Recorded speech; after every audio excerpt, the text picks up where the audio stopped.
Samantala, may mga indikasyon umano na naimpluwensyahan ng Nihilistic Violent Extremism Network na 764 at True Crime Community ang mga menor de edad na nasa likod ng nangyaring pamamaril. Yan sa isang paralan sa lungsod ng Tacloban sa Leyte. Kinumpirma naman ng cybersecurity expert na nakapasok na umano na may mga local groomer na nag-ooperate sa Pilipinas. Mar Gabriel sa balita. Yung parusa, nakarapat-dapat sa kanila eh. Disiplinahin din sila. Kaya nga yung bata, pag makakasala, di ba? Pag bata yung makakasala, di ba, may disiplinahin, turuan ng maayos, turuan ng tama. Sabihin na yun, hindi yung tama yung ginagawa mo. Hindi yung tama. Di ba paparusahan yan, papaluhurin? Papaluon ng senturon, di ba? Eh yung bata na yan, nakamatay yan eh. Nakamatay yan. Nakamatay yan ang tao. So ano, ibababahay pag-asa lang yun? Naging emosyonal si Ginang Jeneline Badoria, ina ni Yancy Separa, na isa sa 3 estudyanteng nasawi sa school shooting sa Tacloban City nang dumalo sa pagdinig ng Senado. Giit niya, panahon na para ibaba ang age of criminal liability upang mapanagot at maparusahan ang 2 menor de edad na sospek sa pamamaril na nasa kustudiya na ng DSWD. Gusto ko po yung nanagot. So yung bata ay isa ding biktima. So sino yung mananagot? Yung parents niya, yung ano niya. Yung may-ari ng baril, yun yung mananagot. Kasi siya yung nagturo ng kanyang pamangkin sa kung paano gumamit ng baril eh. Dumalo rin sa pagdinig ng Senate Committee on Women, Children, Family Relations and Gender Equality ang ilan pang kaanak ng mga biktima. Ang isa sa mga nasugatan, naging kaibigan at kaklase pa raw ng isa sa mga sospek.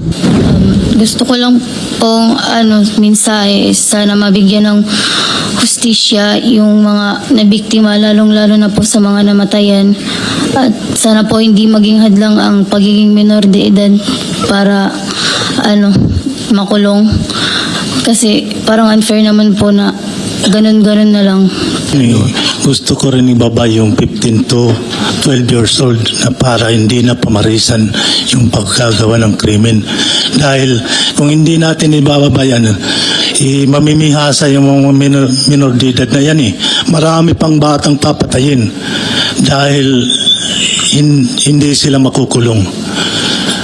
Lahat nitong mga inputs kaugnay nung Juvenile Justice Welfare Act ay pinakikinggan po ng Committee on Women.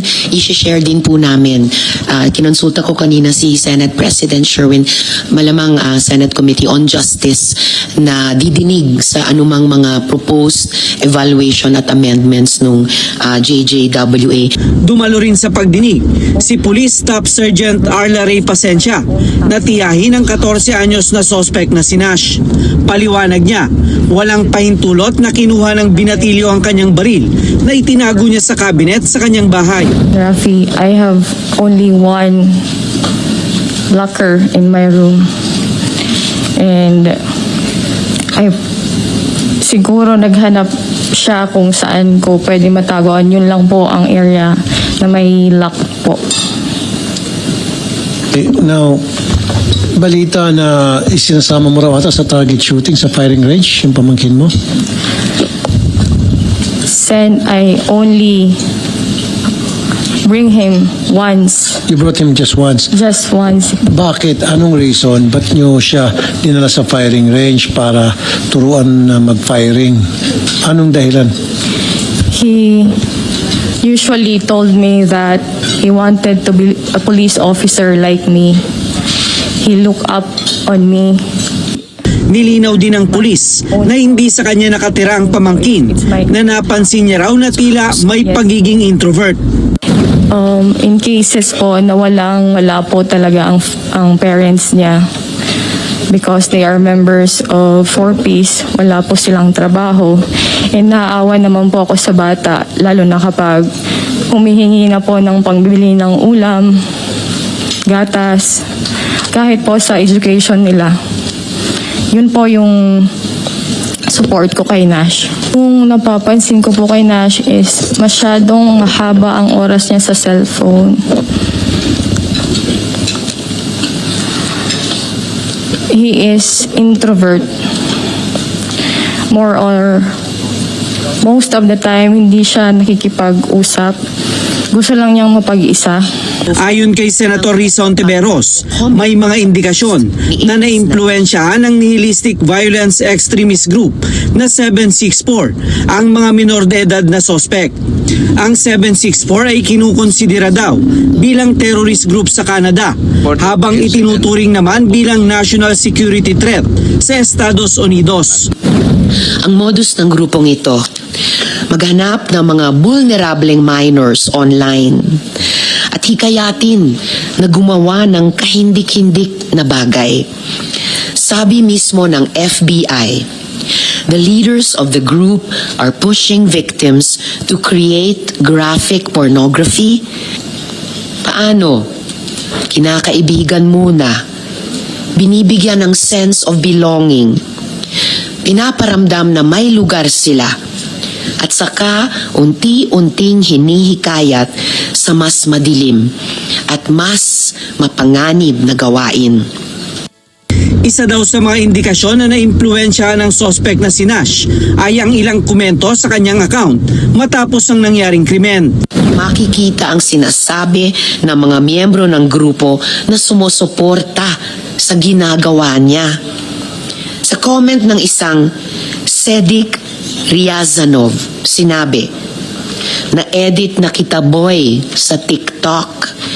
Make sure na delete mo ang Discord, Reddit, Telegram para walang evidence mahanap. Itong Sedik Riazanov rin ang pinaghihinalaang adult groomer ng mga batang ito. Ayon sa PNP Anti-Cybercrime Group, matagal na nilang namomonitor at binabantayan ang grupo na 764 at ang true crime community na nag-ooperate sa bansa. Katunayan, may 24 na mga bata na raw silang nailigtas mula sa impluensya ng grupo. Magpapakita na itong si groomer ng mga violent videos kung saan hinikayat siya na dahil nga may problema siya sa family, mahirap ang buhay niya, and then gradually nakukuha na niya ang loob, and then dahil ang nihilistic violent extremism, sinasabi niya na they want to spread chaos or violence. This child will resort in engaging in violent acts. Kinumpirma naman ng ilang cybersecurity expert na may lokal o mga Filipino groomer na raw ang naghahanap ng mga biktima gamit ang gaming app na Roblox at Gorebox. It's very for us, we have to be worried about this, because if your kids are in school, the schools do not know how many gamers are in that school, and in that school how many are heavy gamers, so like 4 hours, 5 hours playing games, and how many are those who are currently being groomed. We don't know, Madam Chair. So we should, in the level of paranoia right now, we should already say that there are local players already in this situation. Nalalaman po ng mga tao, especially yung mga kabataan, mass violence, mga attempt po na mag-conduct po ng mass violence.